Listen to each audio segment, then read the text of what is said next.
J'ai un client qui vient de m'appeler, il me dit Christian, les taux d'intérêt ont augmenté aujourd'hui. Il dit c'est quoi l'impact? Je dis parfait, je vais t'expliquer. Aujourd'hui, 25 janvier 2023, la Banque du Canada a augmenté encore de 25 points de base le taux directeur. Donc 0,25% qui se rajoute sur les taux variables. OK? Je vais vous expliquer, j'ai fait un petit tableau.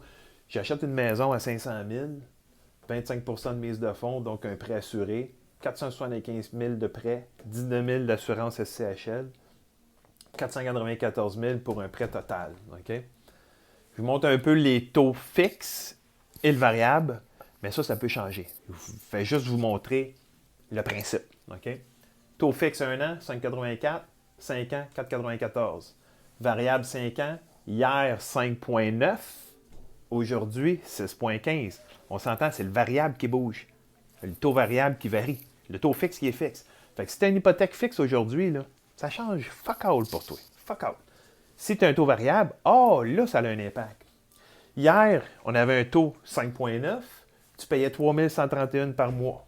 OK? Aujourd'hui, augmentation de 0,25, on tombe à 6,15. 6,15, tu payes 3 204 par mois. La différence entre les deux, c'est 75 piastres par mois. Le delta entre ce que tu payais hier versus aujourd'hui avec l'augmentation, ben c'est 75 piastres pour un scénario comme ça, grosso modo. On sait, c'est la 8e fois que la Banque du Canada augmente les taux d'intérêt depuis un an. Ça fesse, OK? Mais hang in there, guys. Hang in there. Pour 75 piastres par mois, empêche-toi pas d'acheter ta maison ou panique pas trop sur ce qui t'arrive présentement. OK? On le sait, on est pas mal des tops, là. Il va peut-être avoir un autre 0,25, un autre 75$ dans un mois, 2 mois, 3 mois, on ne le sait pas, mais on sait que probablement que d'ici la fin 2023, ça va ralentir. Ça va peut-être rester stable pour 6 mois, puis après ça, ça va ralentir. On a des signes, on a des signes. L'inflation a diminué. Dans le dernier trimestre, on était à 6,9. Je pense que c'est en décembre, on est arrivé à 6,3. Fait que l'inflation diminue tranquillement. Là, ça parle de récession. Peut-être qu'à la fin de l'année, on va dire on a eu une récession, puis on ne l'a pas vraiment officialisé. On ne sait pas ce qui s'en vient. OK?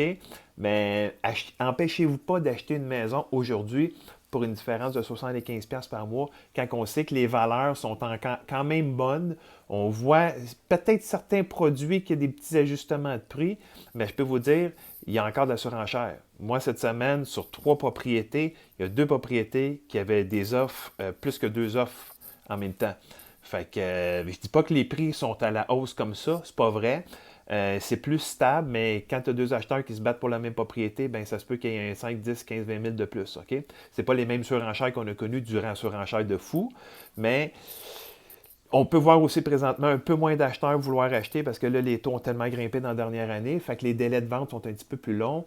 Mais si tu as vraiment l'intention d'acheter une maison, empêche-toi pas d'acheter une maison aujourd'hui pour 75$ par mois. Si tu avais l'intention hier, puis aujourd'hui, on dit qu'on a augmenté les taux d'intérêt, ça ne change pas grand-chose au final.